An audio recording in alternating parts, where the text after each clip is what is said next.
But this There we is the go. part where we introduce ourselves. So you go first. Oh, yeah, I'm a technical coach and maven on accelerated learning. So it's my favorite topic is how teams and organizations learn together. And this is something I've been passionate about for decades now. And I'm really happy to be here in Budapest to talk about it. Yeah. And I'm Diana Larsen. It's not a coincidence that we have the same last name, and I think it's not a coincidence that we share this interest in learning. I'm a co-founder of the Agile Fluency Project, and you can go to agilefluency.org and learn more about that. That's not going to be the focus of our talk today. And also, I just want to point out that a number of years ago, we began writing a book on this topic. And you can find that book at leanpub.com /5rules. It's an ebook, and it's still a work in progress. We haven't ever gotten it to 100% finished, but we will. Yeah, it's a someday. it's a nice Yeah. lean little guide Yeah. to accelerated learning. Yeah. We did one of our goals was to make it brief and to the point, and Yeah. it at least does that already. Yeah. Yeah. So at some point we may flesh it out a little bit more, but yeah. So yeah, this is an area we've both really been interested in. Why do we focus on learning for software teams? Well, because software development falls into that category that Peter Drucker called knowledge work. People who work more with their brains and with manipulating information than with their hands. But one of the things that we know is knowledge, it's no longer sufficient to rely on old knowledge, even knowledge from last month or the month before or whatever. The world changes too rapidly. And so in the 21st century, as we say in the title of our talk, knowledge work has really become learning work. How fast can we learn the new things that we need to? And the benefit is that learning in that way, focusing on learning, helps lead to greater agility and greater resilience. So you want to talk about this one, Willem? How has learning changed? Let's move forward a slide. Okay, right. Okay, so this is an awesome statement from Melissa Daimler that organizational learning, the old model is training and fixed curriculums and fixed workshops, and those are great, and there's a time to make a bucket for all of us learning the same thing together. But honestly, the fact that knowledge work is learning work, the incredible churn of technology means that we need to be continually learning on the job and in whatever environment we find ourselves in. And that's fundamentally how learning has changed. Yeah. Yeah. And less reliance on individuals, doing their own professional development, and more about how that environment contributes. Yeah, and in fact, I blogged recently on how one of the fundamental premises of group learning is that nobody needs to become a better person. So you're definitely, it's probably smart to learn in your own time, to be studying the new technology on the side, to do whatever you think you need to do to improve as a professional. Sure, but your job can't be predicated on that. And what we need are organizations and team environments where we're all learning from each other, the perfectly fit context of what we need to do to deliver value. Yeah, and at the organizational level, I mean, that's kind of at the team and the individual level, but at the organizational level, This is going to be a major competitive advantage. The how fast an organization can learn together and disseminate the learning throughout all of its parts and pieces is going to be critical.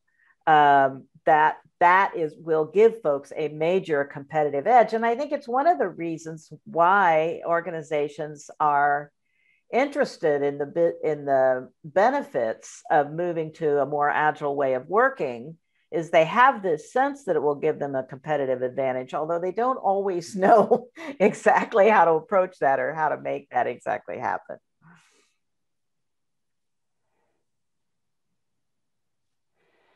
So as yeah. for Your our turn. leaders, yeah, for as leaders of learning organizations, um, though there's a funny contradiction here that the premise for the people who we serve as leaders for our the people in our organizations and on our teams, that they don't need to become a better person. What we need to do is design systems around that enable them to express their excellence and learn as quickly as they need um, to do the work.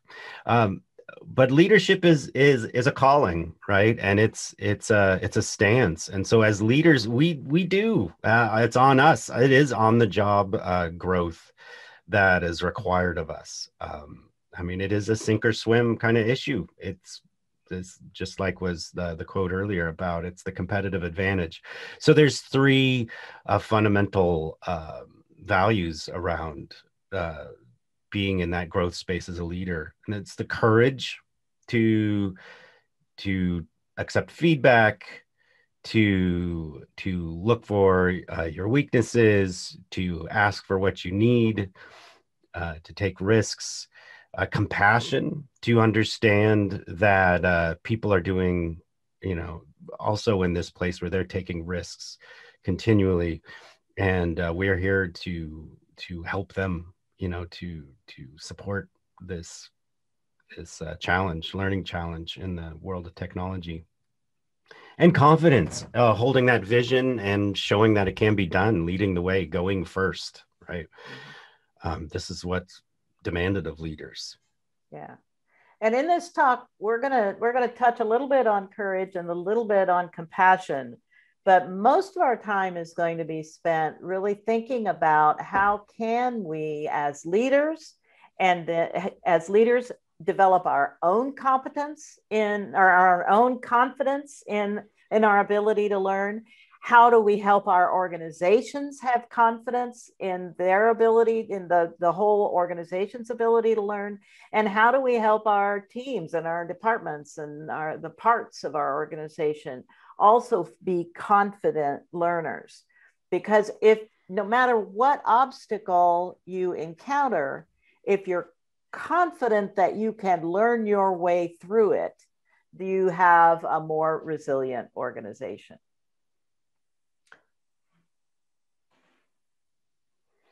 Yeah, the idea, this is a funny quote too, because on the one hand, I agree with it completely.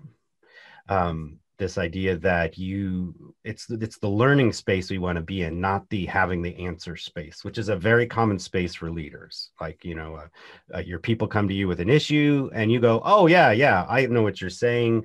Here's my experience with that, right? And we start monologuing instead of midwifing our teams, our people through discovering their own solutions, because we're never going to understand the problem as well as they do, right?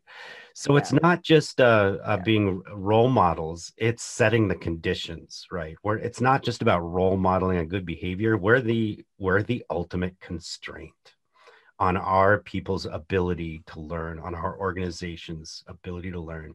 We're the ones that can set them free as leaders or stand in the way, right? Yeah. So we want to talk about what's in the book, 5 Rules for Learning, and we'll look at all the rules all at once, and then we'll unpack each one a little bit as we go through. So Willem, why don't you start with the first one? Yeah, and I want to uh, rehook this back into this idea that nobody, when we're designing learning, when we're setting conditions for learning in our organizations, as leaders, we're committed to our own growth. But in order for this to work, in order for design to work, we have to not be asking anybody to grow as people, right? Now, certainly, if there are HR or law enforcement issues, right, like those need to be dealt with by HR or law enforcement. But given people who are just doing their thing and they're having the normal challenges and struggling in the normal ways, we've hired them because we wanted them. So now we've got to assume that there's a baseline of competence, and we're going to design around unleashing that. And so that's a key part of aliveness is accepting the humanity of everybody, and and it also calls out to the retrospective prime directive that everybody's doing the best job they can, right? Given the system they're working in, which I think is a key thing. So this seeking aliveness, seeking humane conditions, setting humane conditions, um, is key to unleashing energy, and making a nourishing environment for learning. Yeah, It's it's noticing that the learners are the humans, and we've got to take advantage of their humanity yeah, to help them learn. you And then, know. yeah, Well, go ahead. one more thing about aliveness too. It's nice. So it comes first. It comes Well, as the yeah, first yeah, quality because it is the energy reactor. It's the yeah, fusion reactor. Okay, yeah, when you walk into a room, we all know the feeling of walking into a room that's totally dead, right? In a training, it would be like, people with their heads in their hands, people idly tapping pens and staring at the ceiling, right?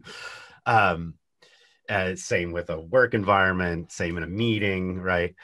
Um, and we all know the feeling of walking into a room where it's alive and it's full of energy, and there's like a spark to the conversations and the discussions, right? So alive, the way you're not addressing aliveness is if there's no energy, and you've got to roll back all the way and start at square one and make sure that there's energy available.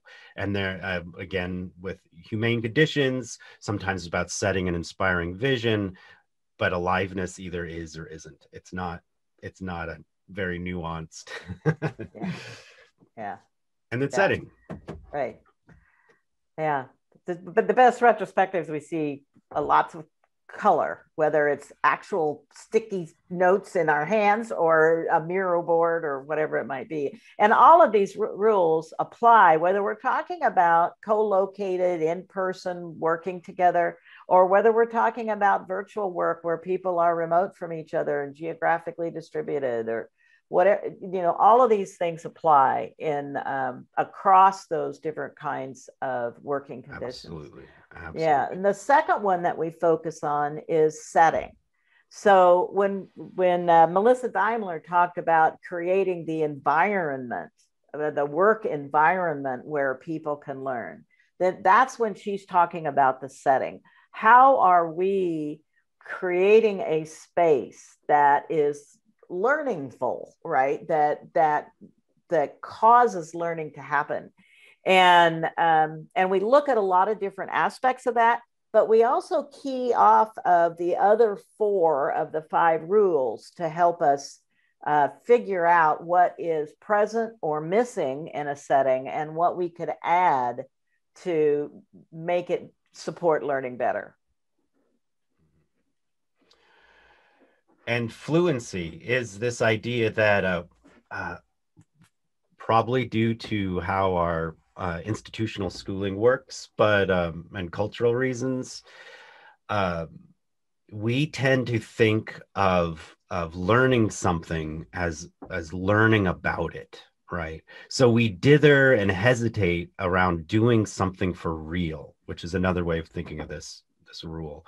What we want to do is have operational knowledge and competence around what we need to learn, right? If we're learning a new technology, If we're learning new interactional skills like giving feedback, just do them, right? Build the thing, build it awkward and wrong.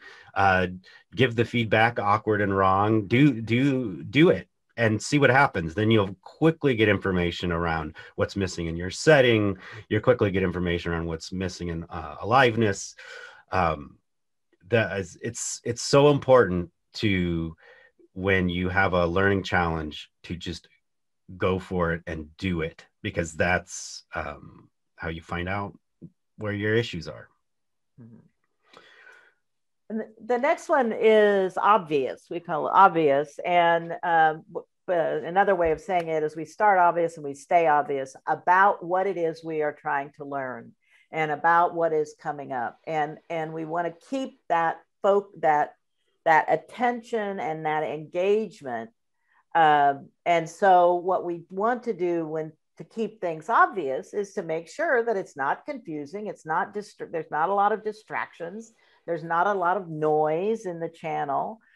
This slide is a really obvious slide, right? There are 5 rules, and here they are. Here are the 5 keywords that relate to those.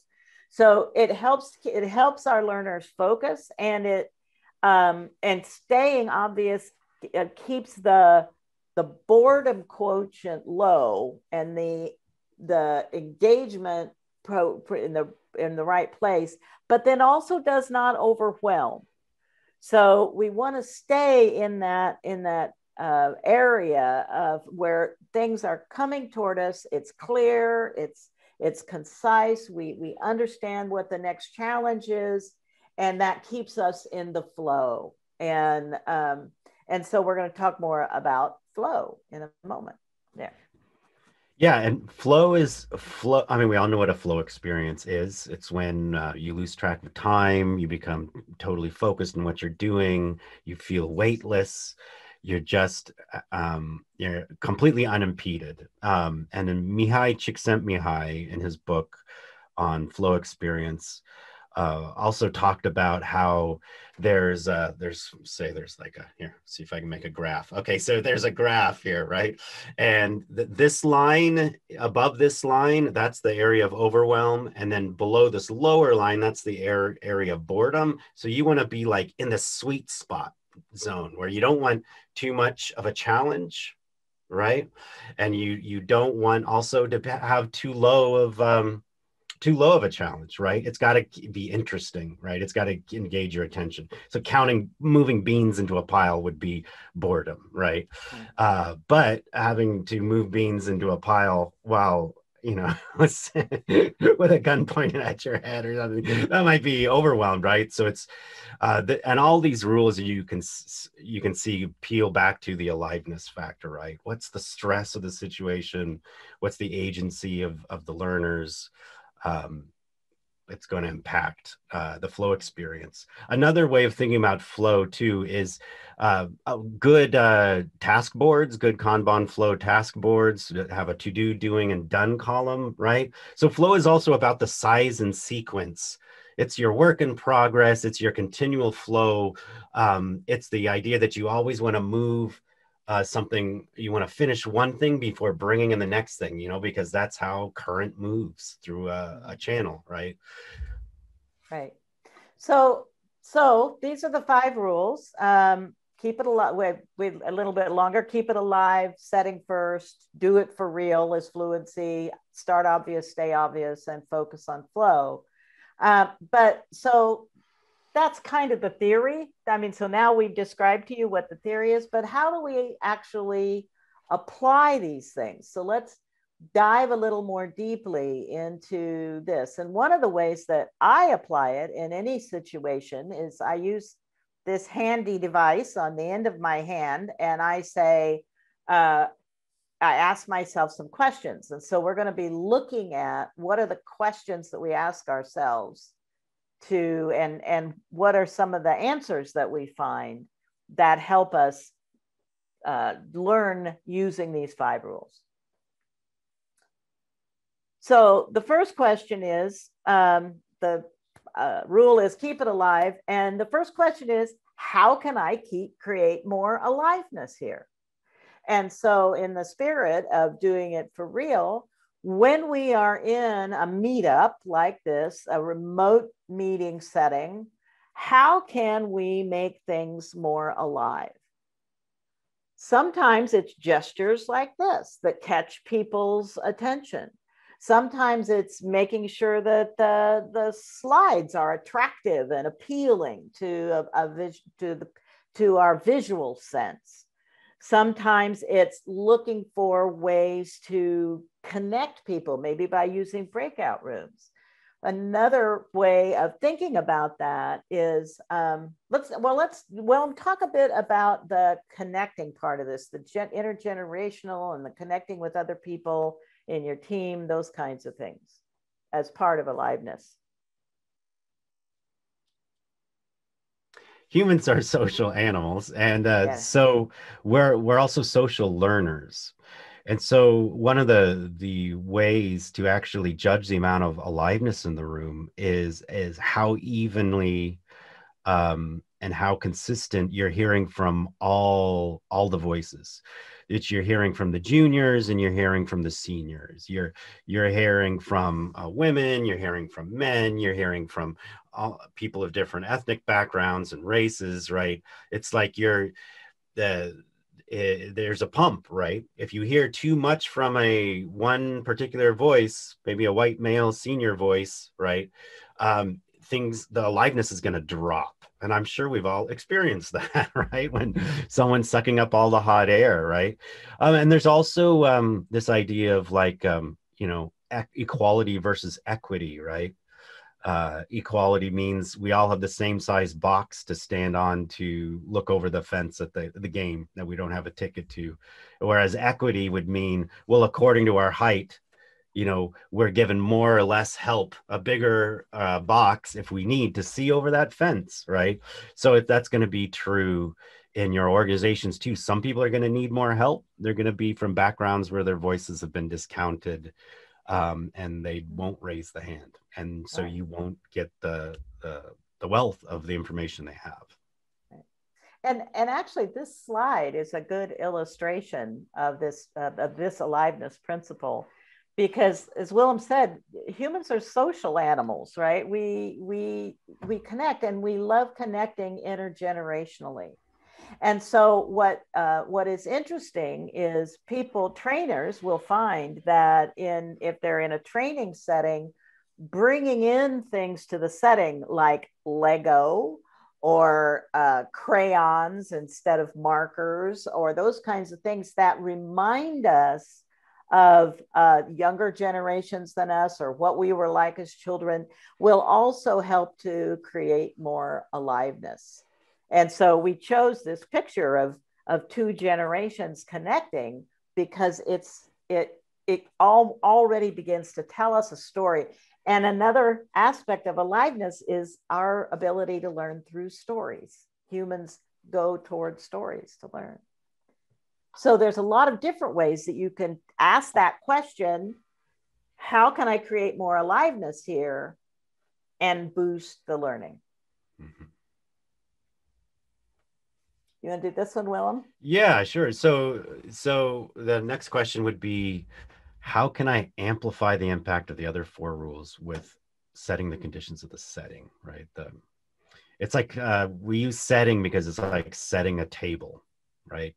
It is your, I don't know how many fans of the movie The Matrix, but I always like to refer to it because that's the ideal situation where you could just spin up a room that has whatever you need in it. If you want to learn karate, it has like tatami mats and rice paper screens, and you appear in the right clothes, and it's got all the cues of this skill, and you can now do it for real, as we were talking about before. Another way of thinking about setting first is, there's lots of social issues that make it so for like an institutional schooling environments that kids can't learn. Like sometimes they show up to school and they haven't had breakfast, and that can be an issue here in the United States.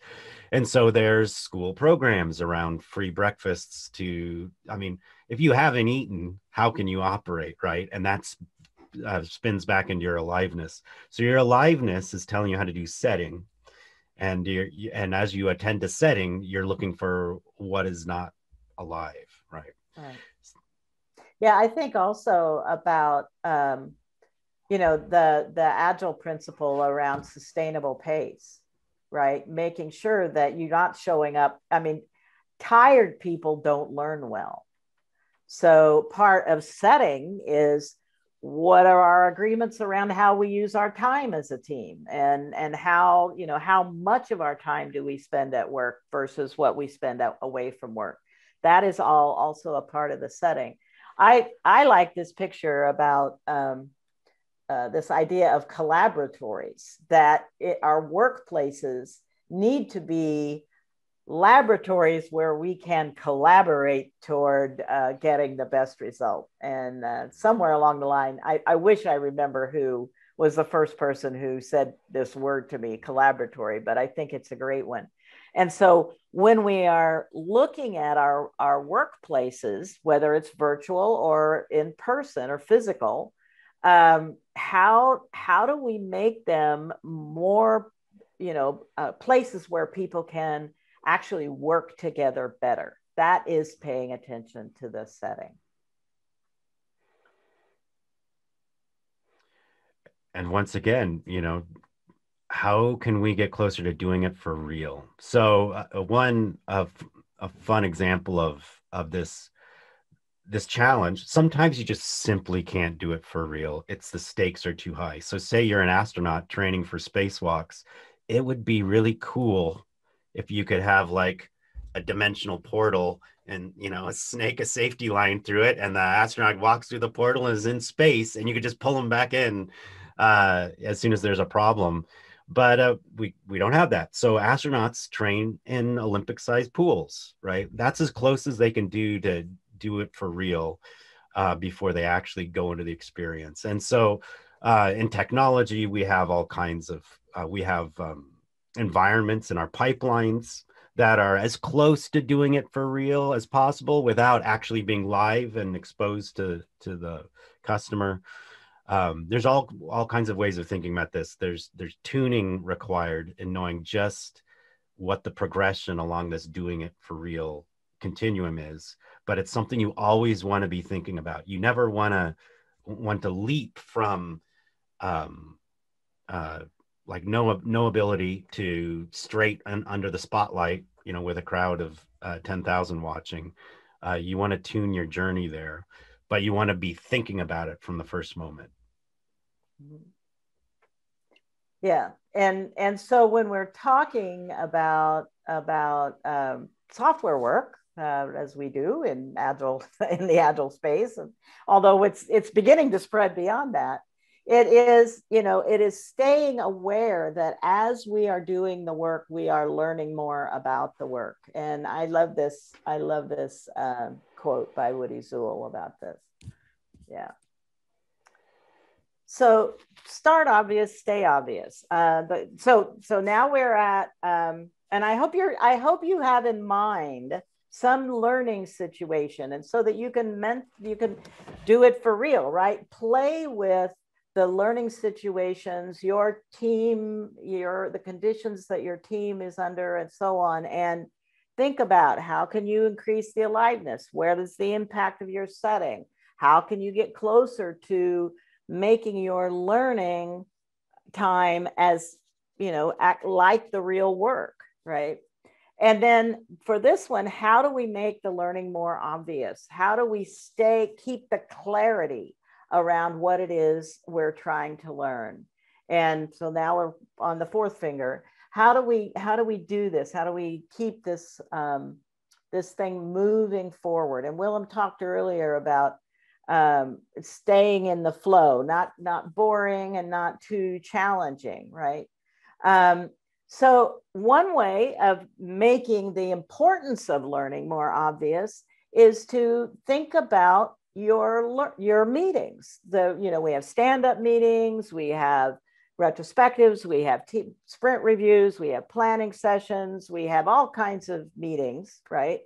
How can we make those events places where we're focused on learning? Not, and you know, maybe retrospectives is obvious, but even in a daily stand-up, what did you learn yesterday that might help the team? What's your learning challenge for today? What do you think is blocking your learning right now? How are we transferring learning between and among team members, right? That question, how, you know, the essence of that question is actually how mob or ensemble or swarming programming was created, right? How do we learn better together, right? And about the challenges that we're facing.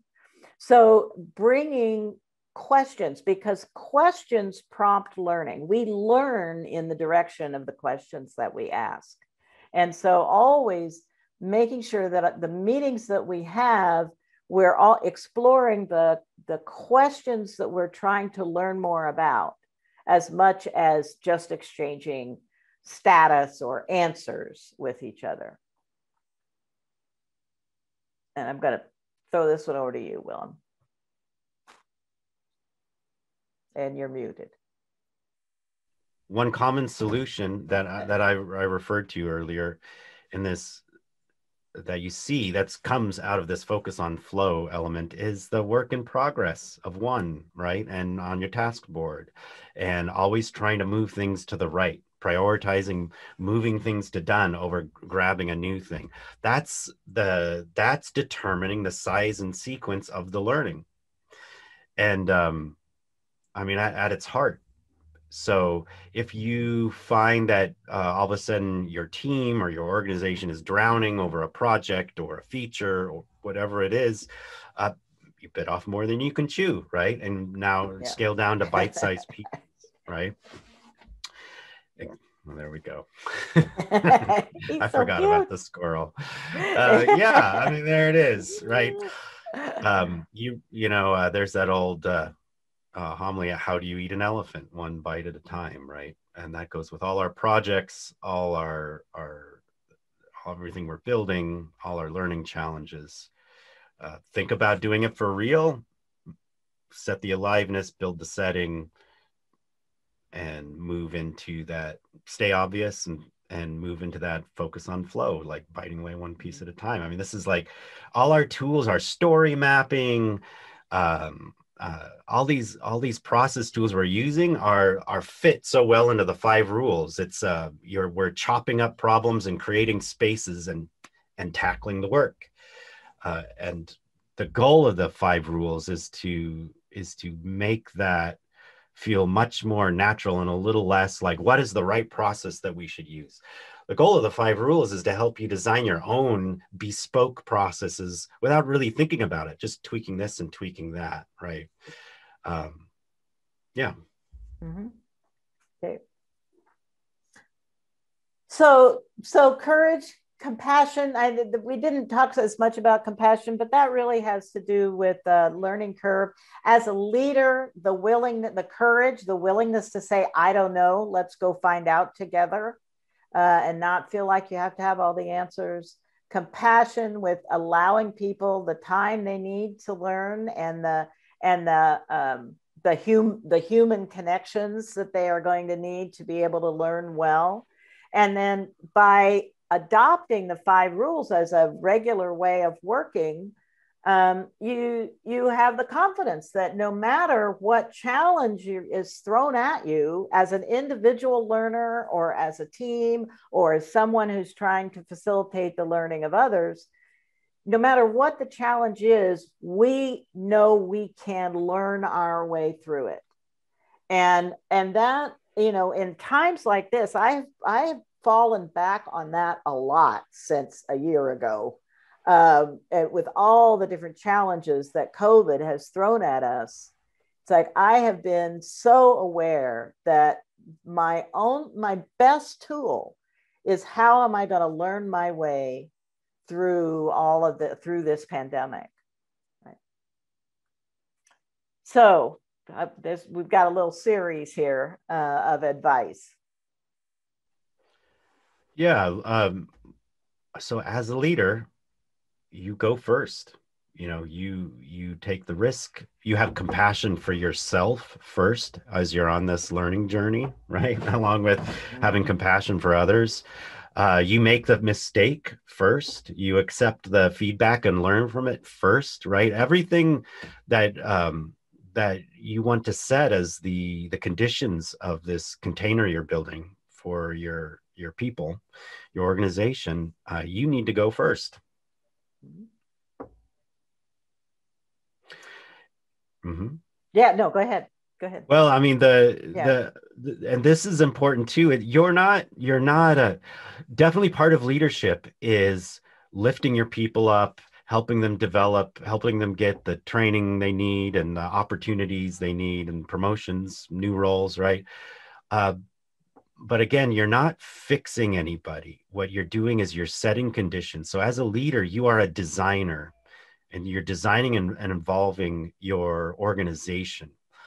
And whenever you get tripped up in, oh, if only this person was this way, or there's a personality conflict over here, you're falling out of the design space. So you have human beings to work with. That is your artistic medium. And along with your, you know, your the part of the industry you're in and the actual work you're doing. So you're working with the humans and the work, and you're designing organizations, and you're not asking uh, any human being per se to fix themselves or become better. Yeah. And the way you do that is by connecting people together. So it's absolutely possible that one member of a team or a manager could be in the wrong area. They just don't have the right outlook or habits around what will make them excel over there, but they're going to excel somewhere. So you improve connections between people and each other and the work. That's and environments, resources. That's what the design is improving the relationships by setting conditions. Right. And I think it's important to remember that there is, if when we are seeking greater agility, when we are seeking continuous learning, when we are seeking continuous improvement, there is no end to that journey. We do not ever reach the perfect state. Even if we reached the perfect state for yesterday, today things are different and there's new things to learn. So that improving as we keep going is an awareness that we are always looking for the best fit for now and potentially tomorrow, but not the best fit for forever, because we can't know what that's going to be. We are in a fast changing, fast paced world, and our conditions are new conditions are emerging all the time. Yeah, again, and return leaders stay in that space where they know they've hired the best or have done their best to hire the best. And so they have the people with the excellences that they brought with them. And it's the leader's job to work with their organization to weave together those excellences that already exist. Right? If you're hiring people that don't have the skills you need, that's a hiring issue. That's not a people issue.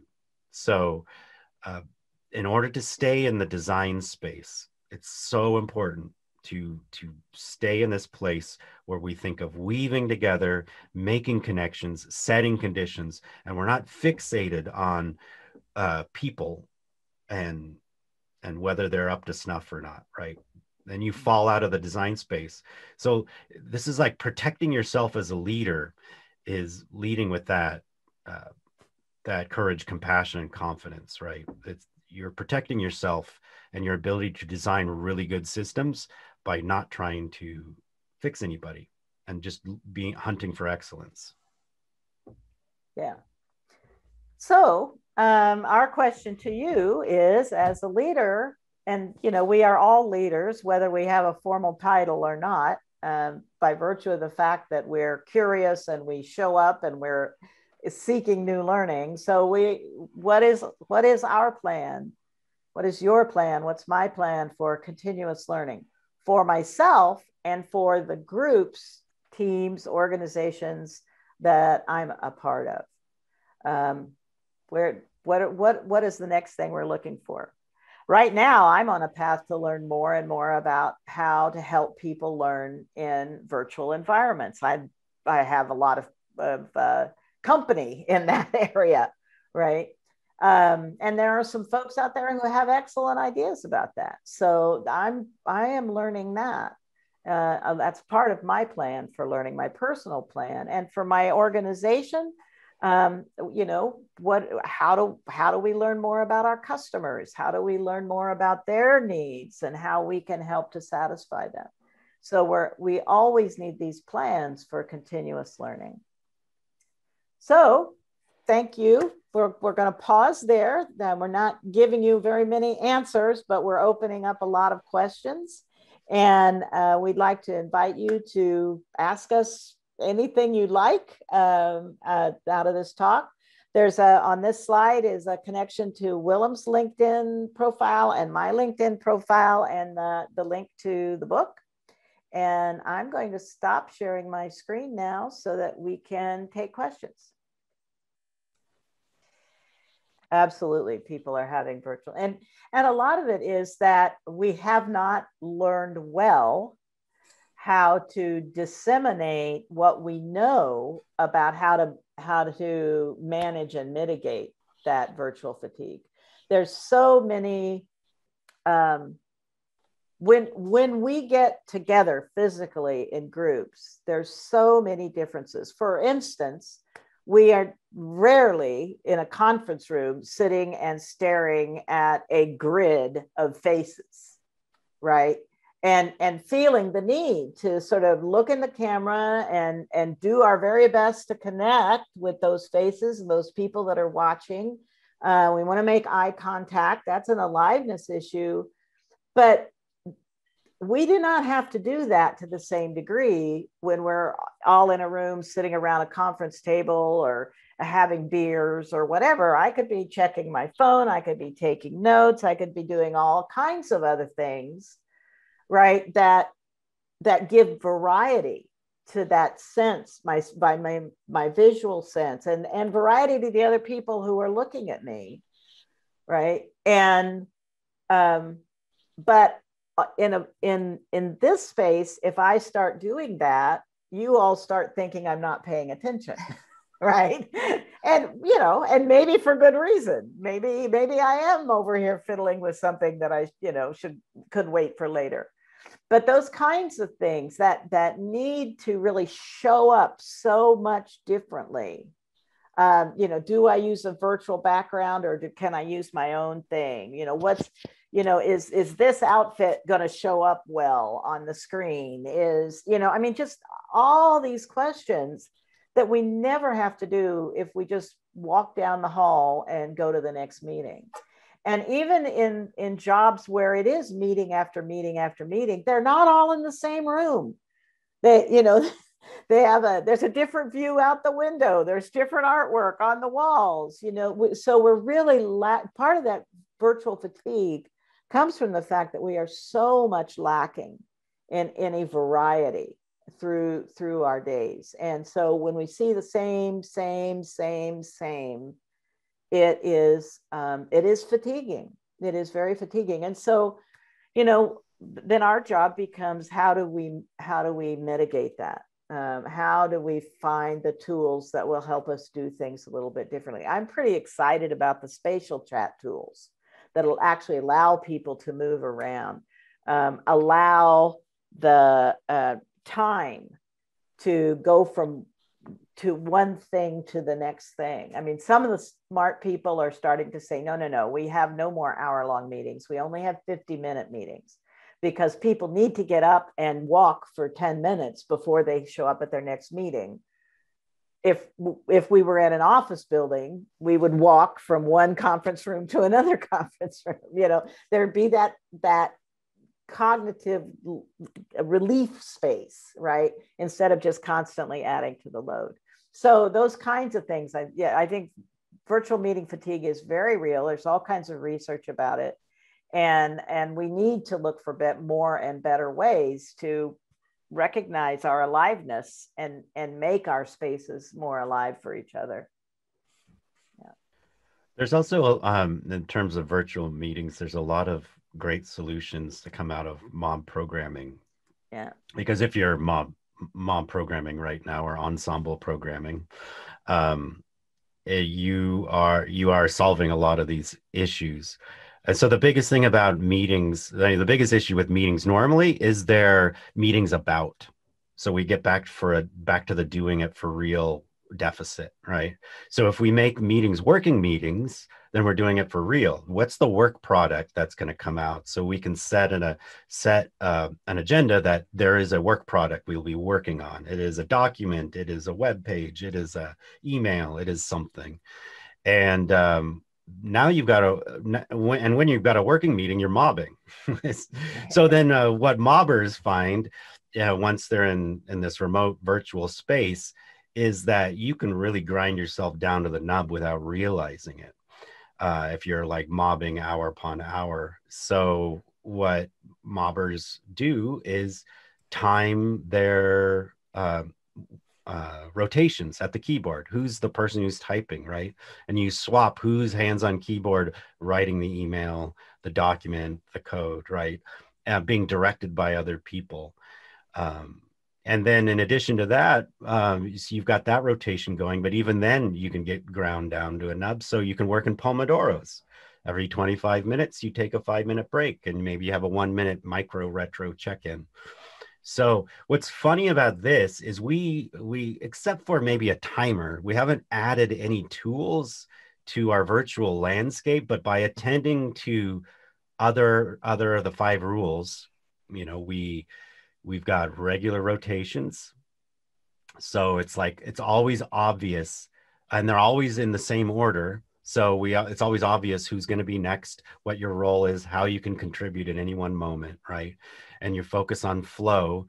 So, and you're doing it for real. So you've got a document that, or you're the code, and you've got your stories mapped out. By all we've done is we've attended more closely to the 5 rules, and it'll release aliveness. People will have more energy. So it's funny how the 5 rules feed into each other. I mean, sometimes everybody's well fed and they got good sleep, and we're still exhausted by whatever we're talking about. So how do we shift that in terms? And oftentimes it just means looking at the other 4 rules besides aliveness. I'm a consultant, so my answer is always going to be it depends. Right. But I think that's is true. I mean, I think there are things to I think there are some consistent things to consider, but when you consider those things, you may come to a different balance points on all these things. So for instance, it depends, I would say it depends on the nature of your work. What some of that balance is. It depends on how many people, what's the nature of your interactions with your customer. How many people are on your team? What other obligations do they have? What family obligations? What social obligations? Are we a workplace that wants to support people's volunteerism for good causes? Then we need to make some time for that to be happening away from work. So it's a whole set of questions we need to ask to sort of find this. What's the like right here? We have a whole lot of people who are choosing not to share their video. That may have to do with their internet bandwidth. That may have to do with the fact that they are uncomfortable showing their face. That may have to do with their uncomfortable showing their background. People, when all of a sudden everyone's working from home, not everyone had a perfect home office set up. Some of us are sitting at our kitchen tables. Some of us are in places where we don't really want to invite the rest of the world in to see. So does everyone, what is the nature of what internet bandwidth is available in your geographic area? that's going to affect the balance of time that you spend in online meetings versus in-person meetings versus it's, so it's, there's so many different dimensions to this question, but I think you can sort of get a set of the questions that you want to ask that make the most sense in your situation, and then ask those questions, bring it to the group and say, what does that tell us? I mean, I have already worked with teams, co-located teams, where people had various family obligations or just personal preferences or whatever, where they would say, they would have a working agreement. We all are going to come, and unless we have a doctor's appointment or something like that, we're all going to come to work for 7.5 to 8.5 hours a day. And we're all going to make sure that we're here between the hours of 10 and 3. So if we need to have team meetings or something, we've got everybody here. But other than that, everybody can pick their 7.5 to 8.5 hours. If they want to come in at 6 in the morning and leave right at 3, fine. Or leave right at 3:30 or, whatever after that meeting. Because they need to go pick their kids up from school, or if they want to come in later, because maybe they've got a home business that they need to take care of first thing in the morning and then work later, that's okay too, as long as we have this agreement about when we need to be together. People have already been figuring out these solutions for the best fit for their particular situation. And I think that's what we're going to have to do in the future, except we're going to add in more of this online presence. A couple comments. Sometimes virtual work is the best work for that domain. I mean, WordPress has always been virtual and remote and distributed. Open source projects of various kinds are. And I'm a big fan of the 24-hour mob. So if you have a team that has one person in every time zone, all circumglobal, right? They're going to be 100% virtual, and that's a good thing. And it'd be the mob that never sleeps. I've talked a team or two into trying that out. I just think it's a cool idea. That's yeah, so people come on and go off as the day progresses. Just like happens in a normal mob. Sometimes someone has a dentist appointment. Sometimes someone's got to go to an early lunch. Sometimes someone has gotten permission to come in late and stay late, right? Yeah. I live in the same house as Willem and my daughter-in-law and my grandchildren. We have a big house and we all live in it together. And we moved in this house about 7 or 8 years ago.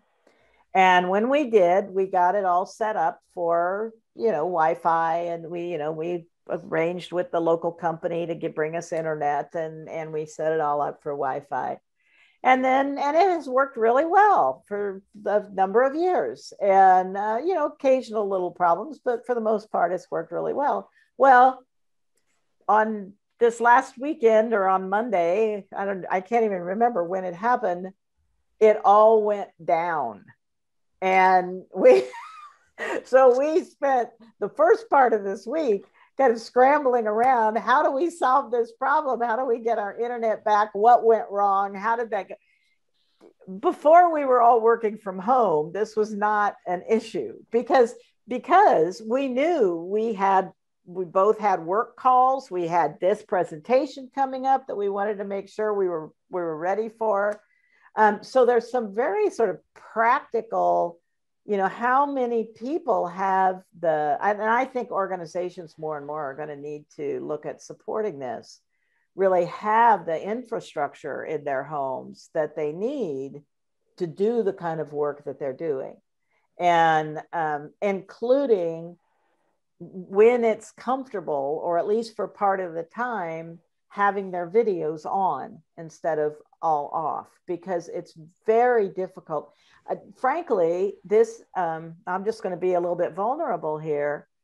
When I only see Willem's face and Andy's face and my face, it's really hard to do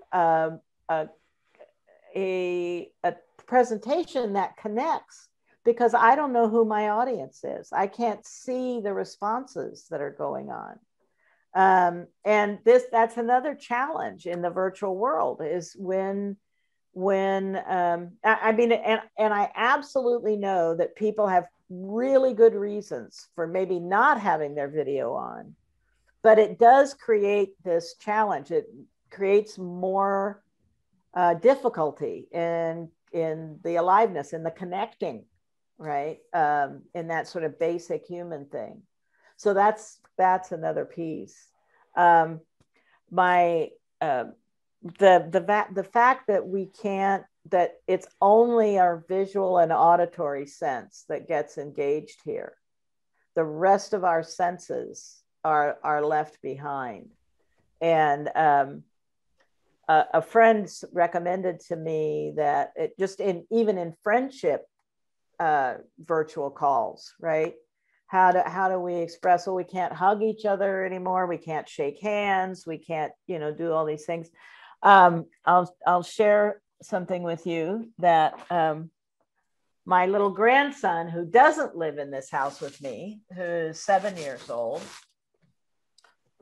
for Christmas made me this doll. Oh, it's cute. Because he said, we weren't getting, you notice how it has really long arms? Yeah. He said, we don't get to hug each other. So Grandma, you can hug me. His name is River. So this has a little R. This is my River doll, right? But those kinds of things, that ability to actually have that tactile experience of at the close of a meeting, I can shake River's hand. Makes a big difference. And so I think we're going to have to find more and more of these different kinds of solutions that satisfy our aliveness needs, our human needs, in order to make the online experience, if we're doing it as much as we are. I mean, Zoltan asked the question about, how much of our time, and, we're all going to have to figure out that balance. But I think that's going to be a big part of it. That's my soapbox. So that's the do it for real. Develop the real skills, become fluent in those skills. That's why we call it fluency. And that is, whatever you are learning, how can you get as close as possible to really doing that thing that you're learning about? Right? How do you really get the chance to apply that skill while you're doing it? So, for instance, when we put together this presentation, we made sure that we had those question pieces in it. I mean, it's a very short presentation.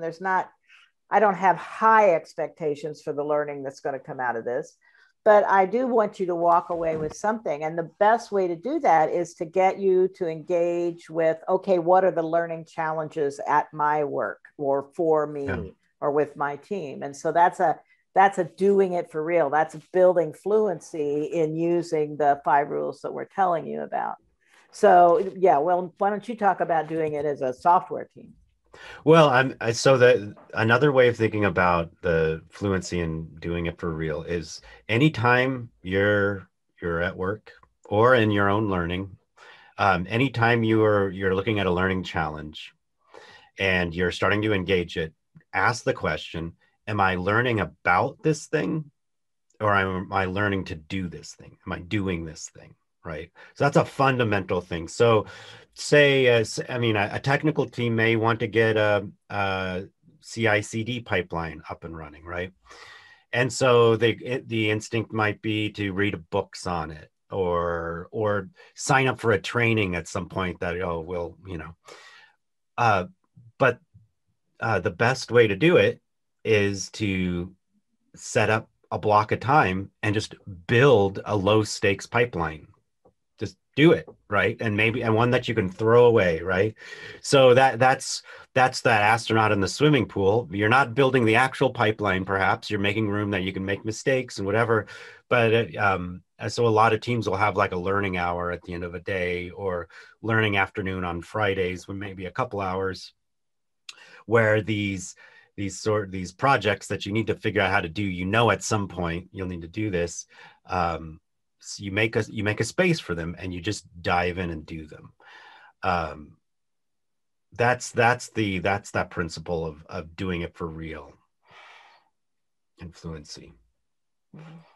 And I mean, you see that all over. Another good example too is like in pairing or mobbing. Always make sure the junior is at the keyboard.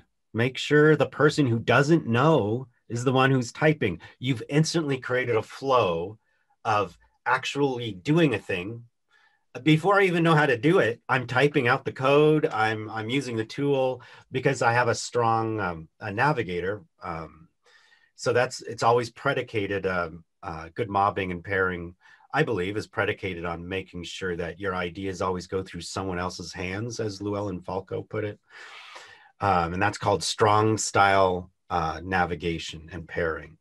So that right there is a solution you'll see folks using all over the place for making sure I do it. The learning thing I want to do, I just do it. I don't read about it. You don't tell me about it.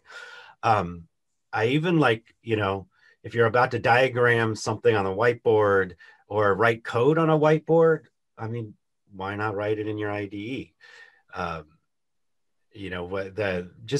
It's not that there's something that's always true. Whiteboards are absolutely vital tools, and whiteboard spaces, virtual whiteboards. But just be thinking of these questions. Are we kind of putting off doing it for real? Why don't we just do it right now? Someone fire up an environment and let's do the thing. Right. Well, I know Willem's got a lot to say about this one, so I'm going to talk for a minute while he gathers his thoughts, and then he'll give you the better answer. But I think one of the things I think is that because learning is a 21st century skill, it is the work.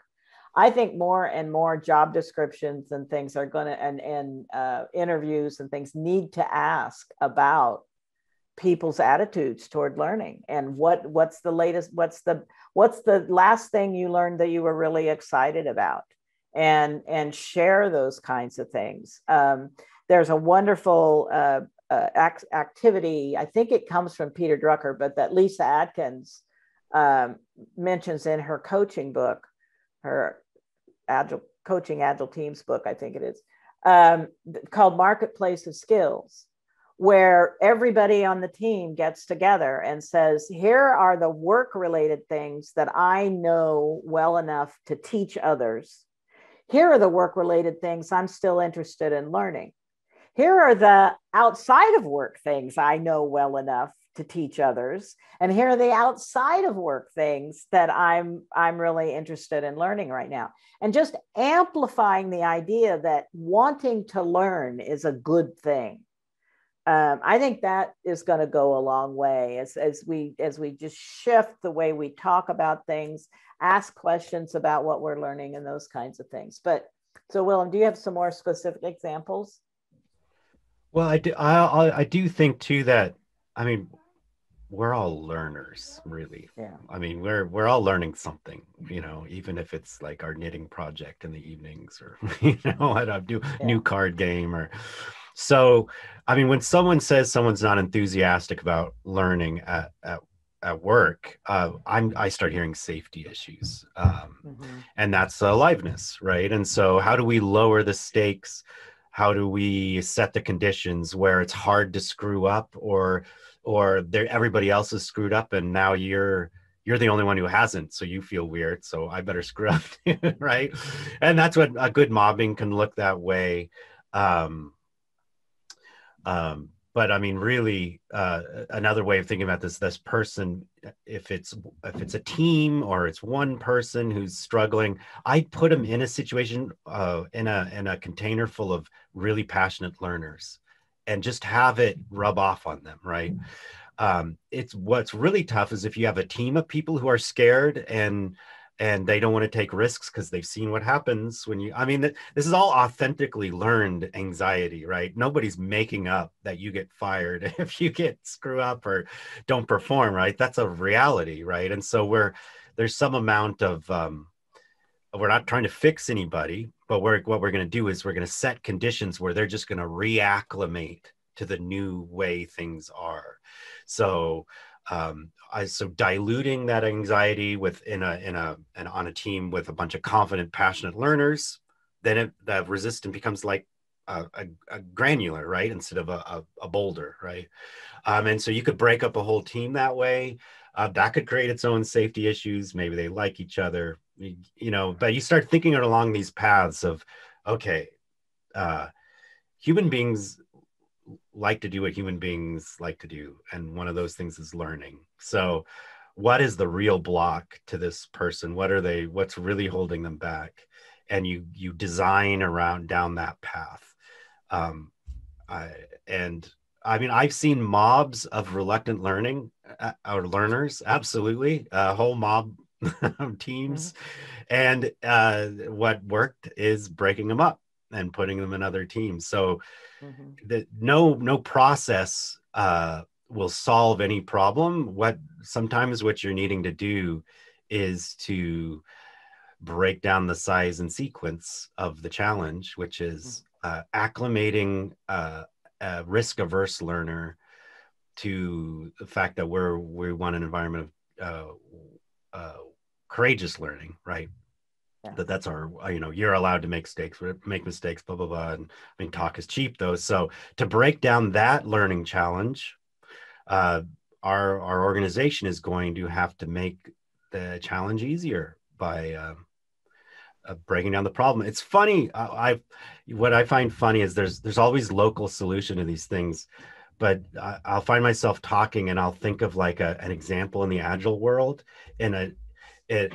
across in a totally different context and maybe up a few levels of scale where it's already being applied. And Kent Beck has that technical maxim, make the hard change easy by refactoring, and then make the easy change. So this is the same thing. Oh, we got a risk-averse learner. Okay, well, let's dilute that problem and put it in a place where it'll might even solve on its own, but at least they'll have lots of role modeling and trust will build. And then at some point, we can put our minds directly on how do we create organizational systems for helping people who are risk-averse learners? But right. Yeah, it's the same solution, just in a different context. Right. Well, and I think it's also important to look at if you're the leader and you are creating the environment for learning, if you're the person who's facilitating the retrospective, take seriously that it's your job to make that retrospective as engaging as it can possibly be. Writing answers to a 3-column question in a Confluence document is not an engaging retrospective. And so if I showed up to that, I would be bored. I would not be an enthusiastic learner, right? So there's a number of dimensions to this that we need to look at. Have we done our best to create an environment to create the setting where that supports and encourages genuine learning? Or are we just saying, hey, you've got to go learn now, right? And who's going to learn then, right? Yeah. So there's we've got to think about what's our role in it, what's their role in it, how can we, as Willem was talking about, how can we help them shift their ideas about their role, but then also what's our role and how do we create those settings? And I do want to add to that too, so another way of breaking down size and sequence, right? So hey, we want to start having retrospectives with this team. They're not really into it, so we're gonna have our first big retrospective on Friday. It's gonna be an hour and a half or 2 hours. Okay. It's gonna be really planned out, and everybody's got their arms crossed on their cameras or their video shut off and whatever. And it's okay. That's really hard. That's a big boulder of resistance. So how do we break it down? So what I do on my teams is I'm on the Pomodoro tick. Every 25 minutes, we check in for a minute. What did you notice about our tools, our resources, our interactions, our process, our environment? Anything? What happened? and tick upon tick, and maybe the first like dozen check-ins, the arms are crossed, but at some point they're like, okay, you keep asking, so I'm going to just say it, right? And then the flow starts, and now we're learning together, and we're learning how to work together, and we're finally, learning the keyboard macros that was driving one developer crazy. We were mousing over everything, and she knew all the macros, so we learn all those, and we learn better processes, better interactions. Someone felt talked over, whatever it is, right? So it's the 5 rules allow you to actually reverse. If you go on, I love the site, the Retromat, plans for retrospectives. If you haven't been there, plans-for-retrospectives. No, it's Retromat now. Oh, okay. So Retromat. So it's like auto generates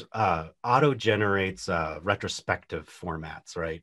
For all the 5 stages. And what you can do is you can look at them, and you can look through the 5 rules at what that local solution, what this particular process for whatever the stage is, whether it's gather data or looking for insights, whatever it is, making a decision. And you can go, oh, that's how they made it smaller. They made the flow more smooth, the size and sequence, right? Oh, that's how they did it for real, right? They're really tackling the problem. You could also see, this isn't doing it. This is like really simulation-y and not doing it for real. I wonder why the stakes would be so high that I would have backed off of, I'd be in the swimming pool instead of in the space. In orbit. Yeah. Floating right. in space. Oh, okay, interesting. So you can start thinking about like the raw stuff of team learning, and you're not so tied to sort of the cargo cult of practices and process, right? I mean, for some teams, Scrum works great, and other teams, they just are pulling their hair out. Well, why? Well, context, right? And what the local challenges are. And maybe you've got a team of all reluctant, risk-averse learners, right? So that's your first challenge.